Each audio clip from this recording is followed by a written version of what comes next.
Episode 264, The Invisible Communication Gap and Why It Causes So Much Frustration. Well, hey, friend, welcome to another episode of the Not Your Average Autism Mom podcast. I am your host, Shannon Urquiola, and I'm so glad that you're here, whether you're watching me on video or listening in like always. And if we haven't met yet, I am the proud mom to two amazing young adults. I have a son, Jordan, who is 29. He was diagnosed with autism when he was 5 years old. I am his guardian and caregiver. And I also have an incredible daughter, Maddie, who is 27. I created this podcast because I know how hard and lonely this parenting road can feel. I've lived it, and I want this to be the place where you can breathe and learn and realize above all that you're not alone. Many brave parents walk this path, and I just want you to know that you can too. Every week, I share real life encouragement, practical tools that have helped me and the moms I coach along the way, from managing meltdowns to navigating social systems, celebrating wins, and or just getting through the hard days. We talk about it all. So let's get into today's conversation. I do want to say, most of the episodes I try to keep at 20 minutes or less. Some go a little longer. This might be one of those episodes because I have a lot to cover in this conversation. Today, we're talking about something that causes a lot of frustration for parents, but it's rarely explained in a way that actually makes sense.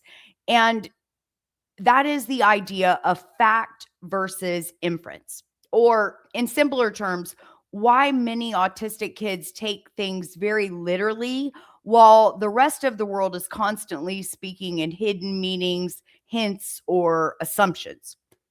If you've ever thought to yourself, why didn't they just understand what I meant? Or why are they taking this so literally? Or maybe your child gets stuck on a tiny detail in a movie, ask questions that seem completely unrelated to the conversation, or rewinds the same scene over and over again in a movie or a show. If you've ever experienced moments like that and wonder what's actually happening in their brain, this episode is going to explain it in a way that might change how you see and experience those moments.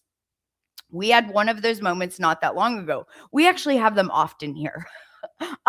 Dave and I, we were watching a college football game, something that happens pretty regularly in our house.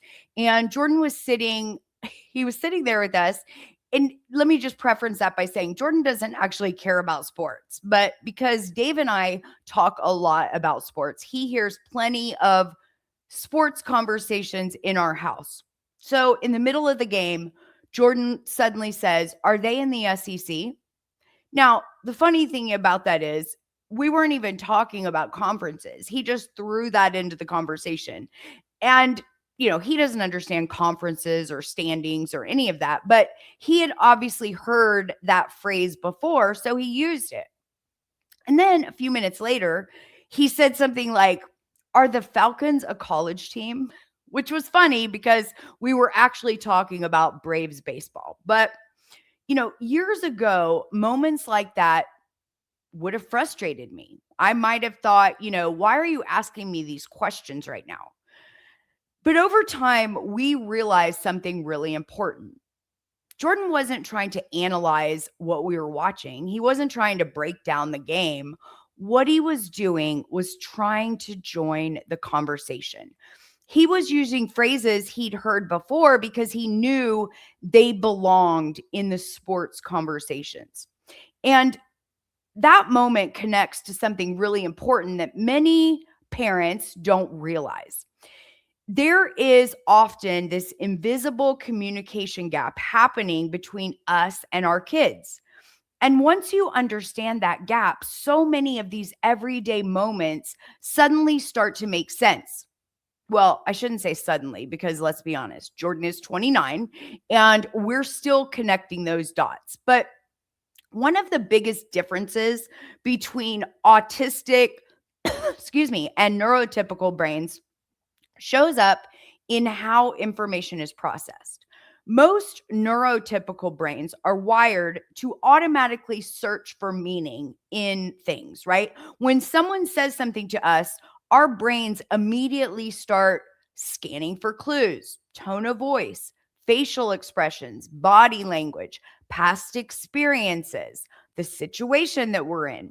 And within seconds, our brain takes all of those pieces and fills in the blanks. We read between the lines. We assume an intent. We guess what someone meant, even if they didn't actually say it. And that process is called inference. And most of us do it without even realizing it. And I think, one of the biggest misunderstandings between us and our children comes down to something that, most people have never even been taught to notice. It's the difference between fact processing and inference processing. Because our brains, neurotypical brains, automatically look for meaning. But many autistic brains, they process communication differently, right? They process it factually first. So instead of jumping straight to hidden meaning, they often focus first on the actual words spoken and those concrete facts. They take in the exact words, the literal meaning of those words, the specific details of what happened. So they take in what you say is what they hear, not what you implied, not what you hinted, not what you expected them to figure out, just the literal information. And honestly, there's something pretty remarkable about that because when someone processes factually, they're often less influenced by assumptions or hidden meanings or social biases. But the challenge is that our world depends heavily on inference. So when someone who processes literally interacts with a world that constantly communicates through hints and assumptions, misunderstandings happen. Let me give you a really simple example of how this might show up just in everyday life. Imagine you say, grab your shoes. Most neurotypical kids hear, Mom wants me to put my shoes on because we're leaving. But a child processing factually hears, Mom asked me to grab my shoes. So they pick them up and hand them to you. From their perspective, they followed the instruction perfectly. From your perspective, you're thinking, why are you handing me your shoes? That tiny disconnect is fact versus inference in action. From their perspective, they followed the instruction exactly as you said it. You said, grab the shoes. So they grabbed the shoes. Sometimes our kids aren't misunderstanding us. They're understanding us exactly as we said it. Or let's just say maybe a friend says to your child, that's interesting. Well, most neurotypical people will analyze the tone, the facial expression, and the context to figure out, whether that meant genuine curiosity or sarcasm or boredom or disagreement. But a child processing factually hears, that's interesting. End of the message. No hidden meaning detected, which you can imagine sometimes creates confusion in friendships or social settings. When you're talking with someone whose brain jumps straight to meaning, conversations move fast, ideas jump, meaning shifts, tone matters. We read emotions mid sentence. But when someone processes factually, their brain is doing something different. They often need time to analyze the words, connect the details, determine the meaning before they respond. So conversations can feel delayed. They feel slow, not because they aren't understanding, but because they are thinking through details rather than assuming meaning like we do. Now, this doesn't only show up in conversations. It also shows up in how our kids process stories, movies, TV. And this happens in our house all the time when we're watching TV. And I'm sure many of you will totally relate to this. Jordan will interrupt with questions about details that don't seem important to the rest of us. We'll be right in the middle of a show and Jordan will ask something like, "How do you spell his last name?" Or, "Who is she married to?" And I'll find myself thinking, listen, we're about to find out who committed the crime, and you want to know how to spell his last name. But here's what I've come to understand. For Jordan, that detail stood out.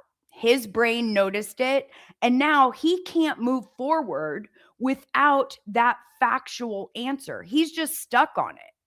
Meanwhile, the rest of us are over here following the storyline. But Jordan's brain got hooked on one detail. And once that detail grabs his attention, it will pull him completely away from the story. Jordan is 29 now. And over the years, he's actually gotten better at recognizing when a detail is pulling him away from the bigger story. It didn't happen overnight, and it didn't happen because we forced it. But over the years, one of the things that we've worked on with him is helping him understand that not every detail is equally important in the story. Sometimes, we'll say things like, "That's a good question, but that detail doesn't matter for this story right now." Or, I'll say, "Let's just finish this scene and then we can look that up." So, what we're really doing is helping him learn something that comes automatically to, most neurotypical brains: how to separate important information from background detail. And that's a skill that can take time. But little moments like that add up through the years. And slowly, in our case, really slowly, it feels like his brain is beginning to learn how to shift between details and the bigger picture. Our kids aren't always distracted because they aren't paying attention. Sometimes they're distracted because their brain noticed something that ours filtered out. And one of the biggest things that helped me as Jordan's mom was realizing this: it is much easier for us to adjust our communication than it is for our kids to suddenly change how their brain processes information. We can learn to be clearer, more direct, more literal, but asking them to interpret hidden meanings in every conversation, that's a lot harder. So instead of expecting them to communicate the way that we do, we meet them where they are. And once you understand this difference, something really powerful happens. You realize that many of the communication struggles that you might be having aren't about defiance or disrespect or not paying attention. They're about different processing systems. And when you know that, you can adjust how you communicate. And here's another place that this shows up that many of us as parents don't think about. So, because we're such a sports family, there are sports on in our house a lot. And if you've ever watched sports on TV, you know that there's always that ticker scrolling across the bottom of the screen. Most of us glance at it and go right back to the game. But for Jordan, that ticker will completely pull his attention away. He will just suddenly ask some random question about something that went across the ticker that I never even saw. His brain noticed a detail, and now it wants to understand that detail. Sometimes Jordan is trying to be part of the conversation. And listen, trust me on this. His constant interrupting isn't something that is easy for us. We remind each other often to be thankful that he's wanting to communicate, even when we have to rewind something that we missed because of his question. And once you start seeing it that way, those moments change. Instead of frustration, you recognize that he just wants to be part of the conversation in that moment. And here's another piece that surprises a lot of parents. A lot of autistic kids and adults prefer watching TV with captions on. And many of us as parents don't understand why. Well, captions turn spoken language into very clear visual information. Instead of them trying to interpret tone, speed, emotion, all of it at once, the words are right there.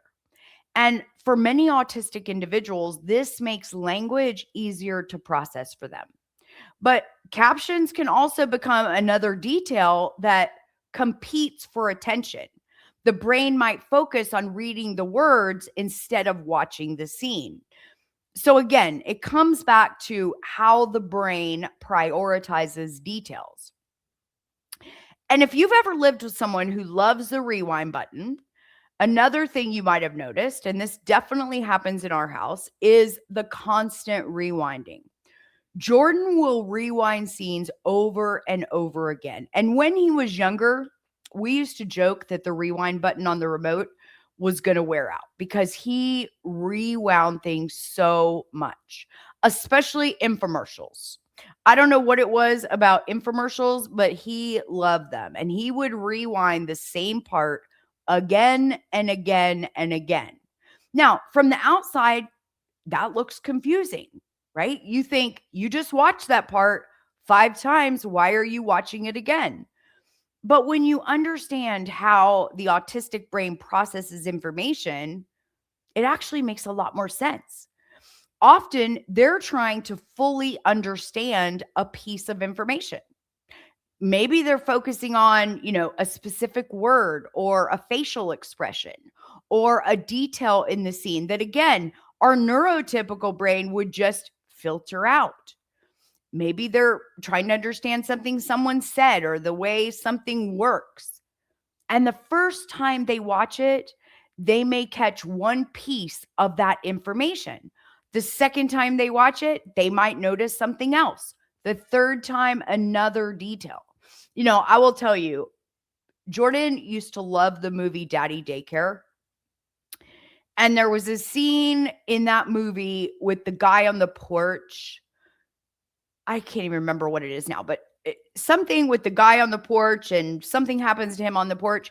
I bet you I saw that 250 times, like literally. So rewatching something becomes a way for the brain to slow down the information and analyze it piece by piece, instead of processing everything at once the way many of our neurotypical brains do. And honestly, when you think about it, that repetition is often their brain's way of making sense of something that moved too fast for them the first time. If you've ever watched the same scene 15 times or 50 times, you're probably smiling right now because you know exactly what I'm talking about. Another thing that we see a lot is kids asking questions during movies or shows like, what does that word mean? Or why did they say that? What does that phrase mean? And again, it often happens right in the middle of a scene. Meanwhile, everyone else is thinking, can we just watch the show? But for a child who processes language very literally, that word may have stood out as something that didn't make sense. Maybe it was a figure of speech. Maybe it was sarcasm. Maybe it was a phrase that they've never heard before. And instead of letting that confusion sit there, their brain wants to resolve that missing piece right now. Because if they don't understand that one word or phrase, the rest of it might not make any sense. So the brain pauses the storyline and tries to fill in the missing piece, which again often pulls them away from the bigger picture of the story.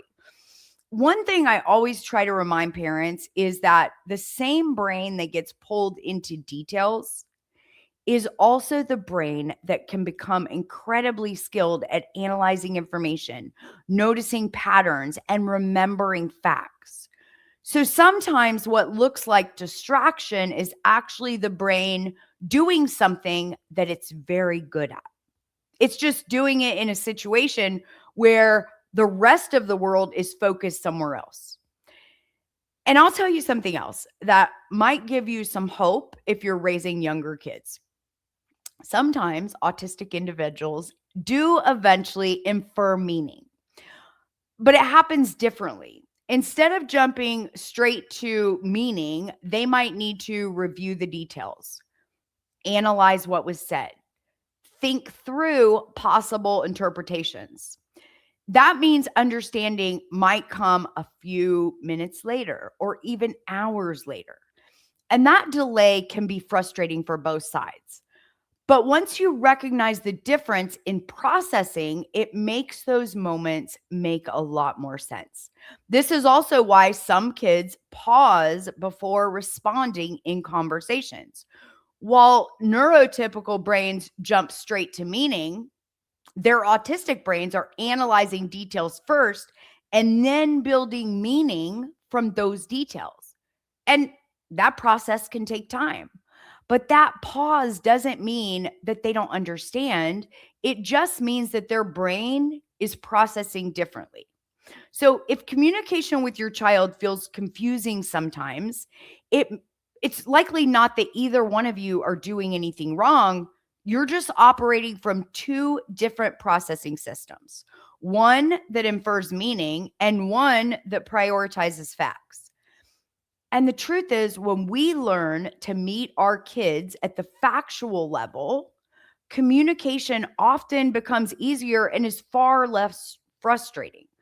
And one thing that I want to encourage you to remember is that this kind of understanding and learning takes time.